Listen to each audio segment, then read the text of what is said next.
Yeah, I had to watch this. By the time I got to the end, I was like, shit, I got to rant about this on the show. So let's start from the top, which is that there is an account called Libs of TikTok. You guys have probably heard. You know, let's start from the top. Sauger, Libs of TikTok. Let's go to it. Sassy Snicks, you're probably right.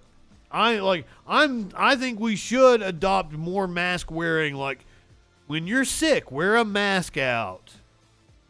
During flu season especially. That just seems like common sense, but fucking apparently it's an assault on freedoms or some shit. So this is the Libs of TikTok account on Twitter. Yes, I've been trolling it. Savage Tucker is back. Oh god.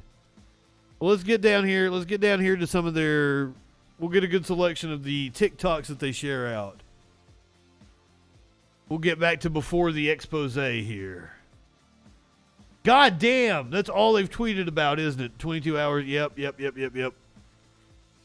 My apologies. They have been tweeting about being exposed.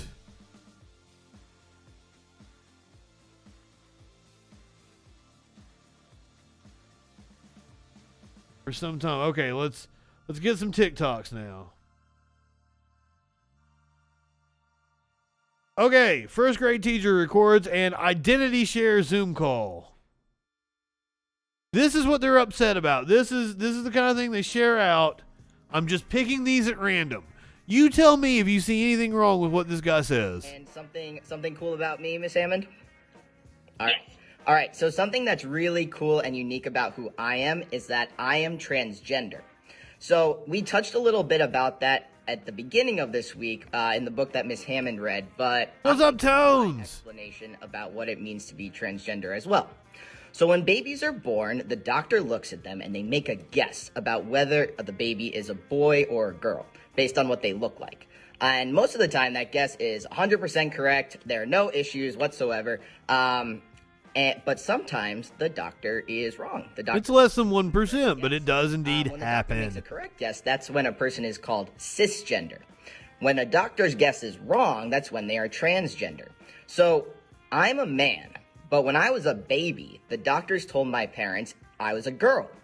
And so my parents gave me a name that girls typically have and bought me clothes that girls typically wear. Nothing wrong. Until I was 18 years old, everyone thought I was a girl. And this was super, super uncomfortable for me because I knew that wasn't right.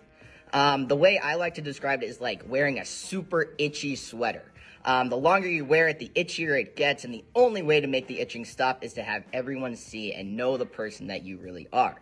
So when I was 18, I told my family and my friends that I'm really a boy, and it was like this huge weight had been lifted off of my shoulders, and I had the good for you, dude. I truly am. And even though this experience is super challenging sometimes, it made me the person I am, and I'm super. Do not. Amnestic, do not change your name for me. Do not change anything about who you are for me. Or anyone else for that matter. Only if it pleases you and makes you happy. Nothing wrong with that TikTok. That's the kind of content that Libs of TikTok share out. Here's another one. Love and accept you for who you are this Christmas? Fuck them.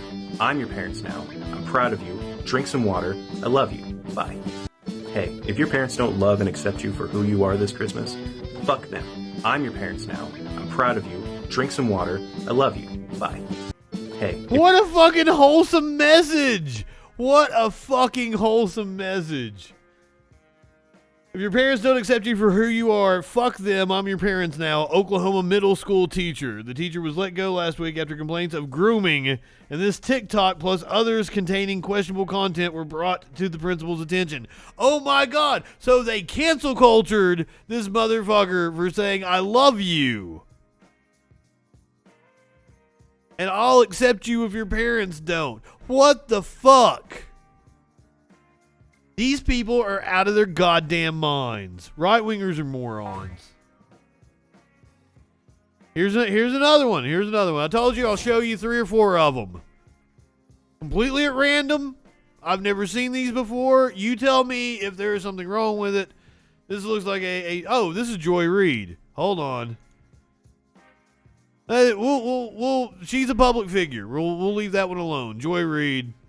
Here we go. Here's one of their favorite kind of targets. Somebody that has a different color of hair. 1,000% do not support this bill. And yes, I do know what's in it. The bill in itself is just another way to stigmatize the LGBTQ plus community. Kids as young as 3 and 4 are actually aware of their gender identity, even if they don't have the language for it. Also very aware of who they like and who they don't like. Heterosexuality is pushed on our kids on a daily basis at a very young age. Media, through books, the first Disney movie that you saw. To say that pre-K through 3rd grade are not ready for such topics is actually internalized homophobia and transphobia. We're very much ready for these topics and are way more accepting than adults when it comes to discussing these topics. And that's what the right-wingers are afraid of. Pronouns, all the things. And it is child development appropriate and age appropriate. It's literally created as just another means to other queer people. Basically say that. Yep. Trans non-binary elementary teacher says 3-year-olds are old enough to learn about gender identity, sexual orientation, and pronouns. These are the people teaching your kids, says Libs of TikTok. Just innocuous videos. This is the last one. We'll do one more here. All right. This is kind of odd for, like, she doesn't look weird. She doesn't look offensive in the way that right-wingers would find somebody offensive. She doesn't have any piercings or green hair. Hey guys, teacher in New Jersey here. I have a lot of people reaching out to me about the changes that were made in New Jersey for the new health curriculum to be implemented in September. And I'm just going to share some of the things that have been sent to me. I do have children of my own, one being a 2nd grader. So here's an example of next year what a 1st grade lesson might look like. It's called Pink, Blue, Purple, and you can see it's slated for 1st grade to take about 30 minutes, and the range of ways people express their gender. So the objective is... Okay, so I have seen this diagram. I didn't see anything wrong with it. To define gender identity, and gender role stereotypes. And you can pause and try to read the scripted piece for the teacher. They're to hold up 2 greeting cards for a newborn baby and make a Venn diagram showing the stereotypes of boys and girls, and then talk to them about how if you could feel like you're a girl, even if you have what's called boy parts. How... Yes, that there are a certain group of people in this world that have issues with there's a certain group of people that have issues with all kinds of body dysmorphia. There's issues with chemical makeups in your brain. All this shit is incredibly complex. I just like kids to know that, like, it's more complicated than just boy girl. That's, if you want to leave it at that, that's fine, but just like, they need to be aware that it's more complicated than just boy girl. Because it really is. And if that offends you, I'm sorry. You don't live in reality. I have a feeling she's a conservative, isn't she? Or girl parts, and you can feel like a girl even if you have...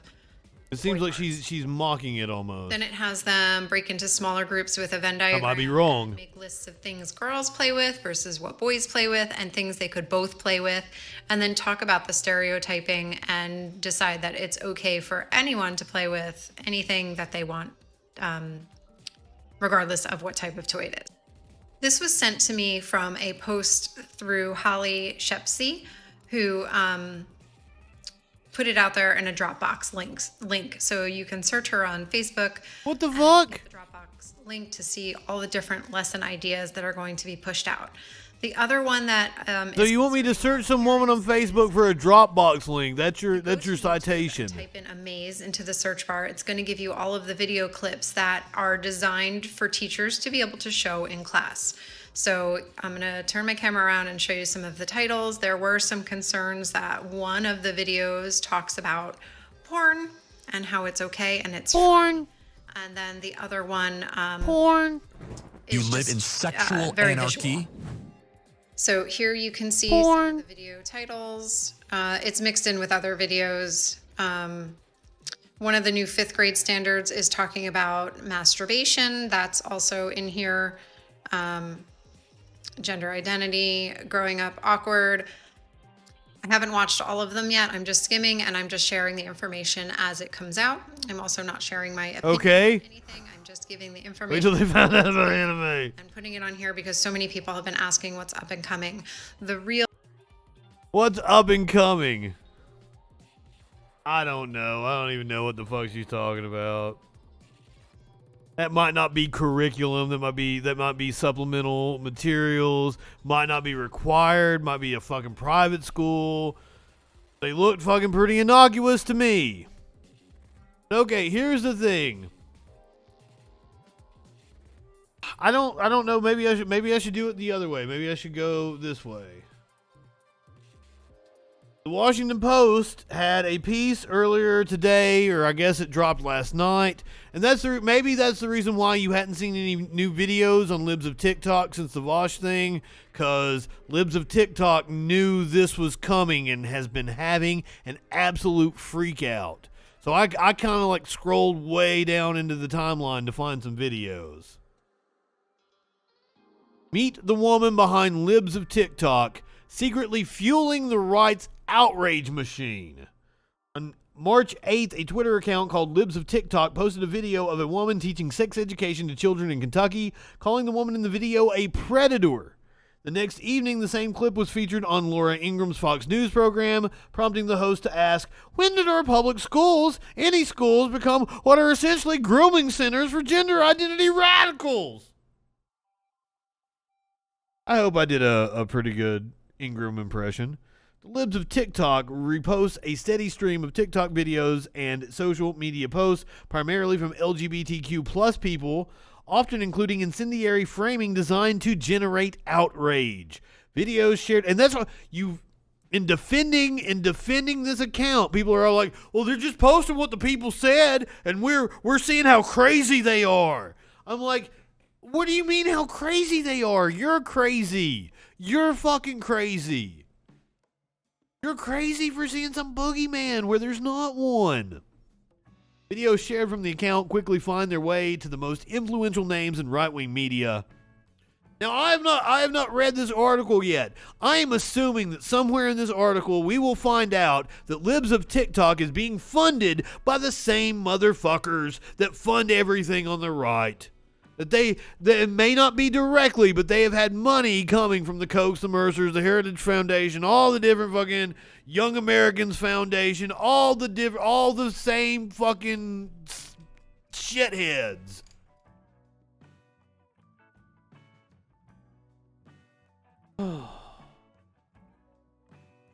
The account has emerged as a powerful force on the internet, shaping right-wing media, impacting anti-LGBTQ plus legislation, and influencing millions by posting viral videos aimed at inciting outrage among the right. The anonymous account's impact is deep and far-reaching. Its content is amplified by high-profile media figures, politicians, and right-wing influencers. Its tweets reach millions, with influence spreading far beyond its more than 648,000 Twitter followers.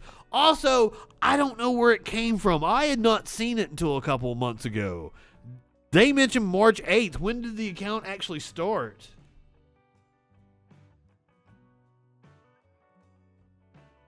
When did it start posting?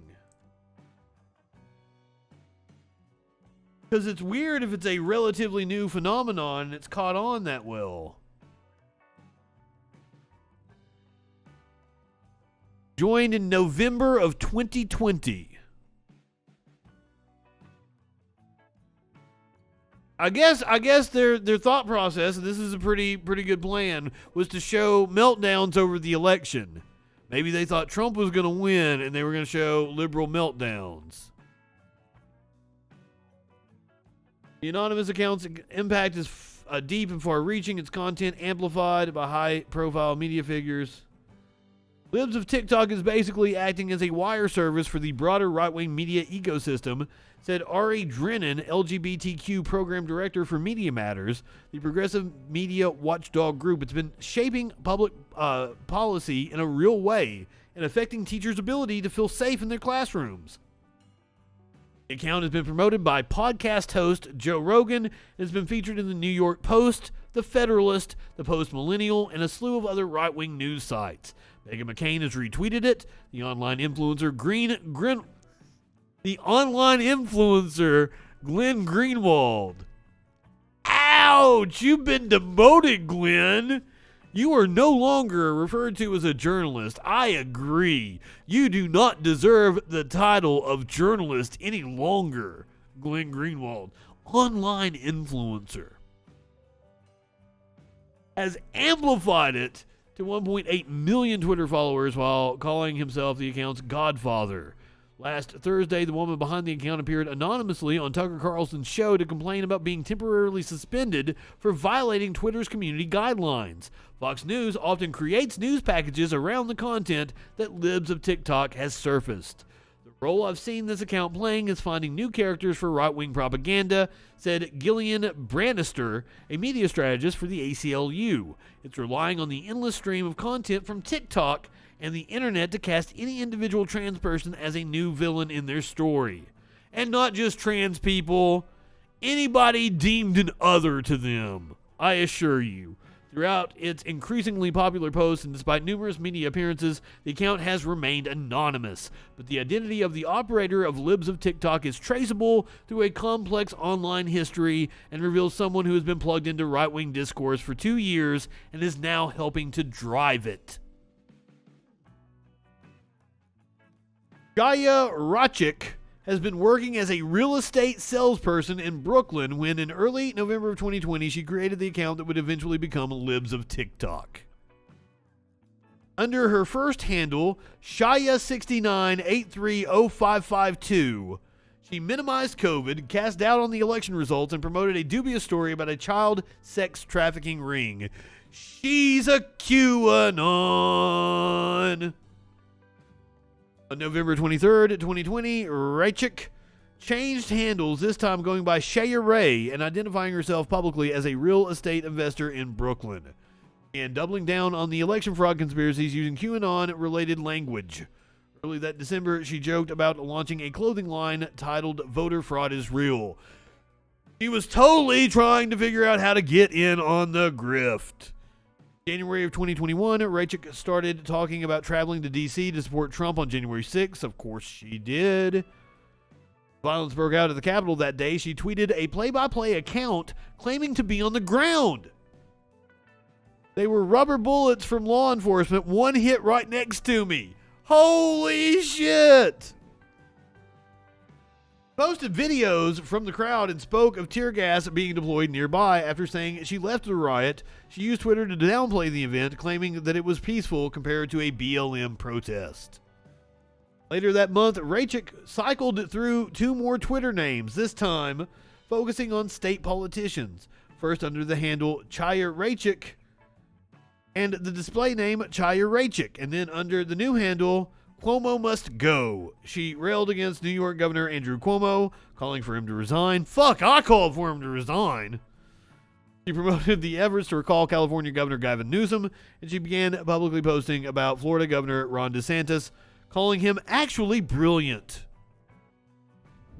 Do you think we're stupid? You think we're fools? By early March, she had pivoted to a parody account. This is March of last year. She had pivoted to a parody account titled @HouseplantPOTUS, pretending to tweet as if she was a houseplant living with President Biden. Revamped her avatar to look like a small shrub with Biden's face on the leaves. First of all, I've heard all fucking day that this woman got doxxed. But all of this information would be publicly available. Every single bit of it. It just took a little digging, and not a single bit of this is doxing her. This is all very pertinent information. She revamped her avatar to look like a small shrub with Biden's face in the leaves at that point in time, and she also claimed to be proudly Orthodox Jewish, live in Brooklyn, and work in real estate in her Twitter bio. The houseplant parody never took off. On April 19th of 2021, she pivoted her account once again, this time to Libs of TikTok. Wow, 1 year to the day of today. Which, by the way, is Hitler's birthday. Just pointing it out. There's a lot of significant events that have happened on Hitler 19th. That have happened on Hitler 19th. She doxed herself by just having an account that had all of her information displayed. And just happened to choose Hitler 19th to change her Twitter account. That's what I'm calling it from now on. Hitler 19th. Just 4 months after getting started, Libs of TikTok got its big break. Joe Rogan started promoting the account to millions of listeners on his hit podcast. He mentioned it several times on the show in August, then again in late September. Libs of TikTok is one of the greatest fucking accounts of all time, he said. With his seal of approval, Raichik's following skyrocketed. Libs of TikTok gained more prominence throughout the end of last year, cementing its spot in right-wing media outrage cycle. Its attacks on Joe Rogan. Its attacks on the LGBTQ community also escalated. By January, Raichik's page was leaning hard into groomer discourse, calling for any teacher who comes out as gay to their students to be fired on the spot. Her anti-trans tweets went especially viral. She called on her followers to contact schools that were allowing boys in the girls' bathrooms and pushed the false conspiracy theory that school... See, that's what... A lot of these people aren't actually just all-out bigots. They're grifters, and they're grifting on bigotry. That makes them that much more despicable in my mind. But it's a distinction that's worth making. This person probably just stumbled on, hey, making anti-trans content is really popular. I don't have any feelings on it. I don't know a trans person personally, so it don't affect me. I can exploit the issue. Or they could just be a fucking bigot. I might be giving them way too much credit. Probably a bigot, yeah. Oh, fuck. By March, Libs of TikTok was directly impacting legislation. DeSantis' press secretary, Christina Pushaw, credited the account with opening her eyes and informing her views on the state's restrictive legislation that bans discussion of sexuality or gender identity in kindergarten through third grade, referred to by critics as the Don't Say Gay bill. Legislation progressed before eventually being signed into a law on March 28th. Libs of TikTok ramped up attacks, flooding its feed with accusations of grooming. The right-wing media and influential conservative figureheads used anti-LGBTQ content from Libs of TikTok as fuel for their arguments. Fox News hosts Jesse Waters and Tucker Carlson began featuring content straight from Libs of TikTok on air, with Carlson urging his viewers to follow it before it's banned if you want to know what may be happening in your child's school. Oh my God. I highly recommend you guys go watch or go listen to the... Man, I'm fucking it. Go read the article. It's behind a paywall, but you can find something that'll fix that. I don't do this for money or fame, Raichik told the New York Post. Doubt, which, like all other outlets interviewing her, allowed her to speak on the condition of anonymity. In February, while comparing her to herself to Project Veritas, I'm not some politician or blue-check journalist. I feel like there are so many small stories that are so important that aren't getting out. That's what I'm here for. I wanted to know, I want to still see if this article goes into the funding. If anybody has helped amplify her message. Tyler Wynn, a former English teacher in Oklahoma, posted a video telling LGBTQ kids shunned by their parents that Wynn was proud of them and loved them.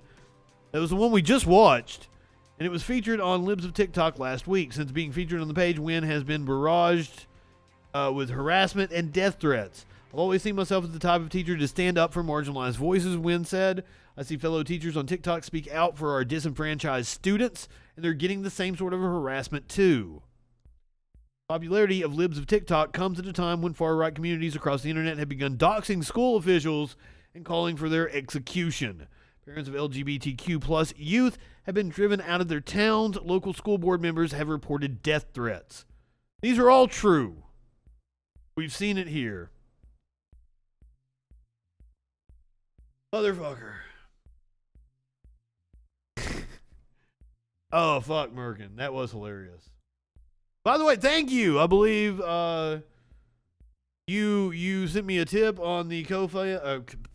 I am fucked up. I don't know what's wrong with me. I can't talk anymore. Maybe I need more tea. That's a good possibility. But I also probably need to smoke some more pot. So let's make that happen as well. Shall we? Hi, exactly. Heard about it. Joe Rogan has talked about it. It's a very popular one. I think it has around 600,000 followers by the time I checked this morning. Now, yeah, 650. There we go. So this account surfaces videos making fun of liberals on TikTok. Often it can be trans stuff, identity stuff, LGBT, whatever. You know, I identify as a dog, or I identify it's a lot of it's culture war. It's critical race for theory. The culture war mills. That's right. What this account is. That's right. Sometimes it's funny, and sometimes I find it offensive, and that's what it is. Yeah, I mostly find it funny. So this person has been doing this now for about a year, maybe a year and a half or so. It's become a very popular following, and it's definitely become, frankly, in my opinion, one of the most important kind of conservative activists in the entire country, if you care a lot about the. That's sad. That's sad. It's one of the most important conservative activists. That is how bereft of any kind of policy or stance on anything that conservatism actually is, Sauger. The culture war, and I'm saying that as an objective statement in terms of the level of influence that it has had. Yeah. Now, that account has been run anonymously. The author has, or the owner of the account has done some interviews, which has gone to great lengths in order to protect her anonymity. She's done interviews on Fox News, she's done interviews on podcasts as well, but has said that she doesn't want to reveal her face simply because of how much of a target that she is for many of the online harassment crowd. Well, we found last night that journalist Taylor Lorenz, who we've talked about here, who has decried online harassment, who broke down crying on NBC News because she says that people are coming after her and her personal identity. I don't want to minimize that. I actually think that that's awful, and I don't think anybody should have to experience that. Well, it turns out that she doxed this woman and Did not dox this woman, first of all. Like, this is not doxing whatsoever, and this is dishonest of Sauger to frame it as that. I tried to find the clip. Apparently MSNBC is taking it down, because I do believe it was MSNBC, not actually NBC. So I don't really know exactly what she said with the interview that Sauger is referencing. But it appears she wasn't up to. She's a fucking writer for the Washington Post. She was receiving online harassment campaigns by right-wingers. MSNBC had her on for their story on online harassment campaigns, and then interviewed Tucker Carlson and somebody else. It might have been Alex Jones. And those were the two people that had been accused of the online harassment campaigns. So the story amplified the campaigns, and she got upset at MSNBC for the way they did the story. So she is a public figure. She is a writer for the Washington Post. She wasn't out there opining that her information got out. What she was opining was that people were going to her Instagram, and people that were tagged in photos with her, people were doxing them. So Sauger just completely misrepresenting everything, like right-wingers always do. Also notice he's not going to say her name. We just read the story. I've already forgotten what her fucking name was. Hold on. Let's go back to it. He's not even going to say her name in this story. Out of respect to the fact that she got doxxed. Chaya Raichik. He's not even going to say Chaya Raichik's name.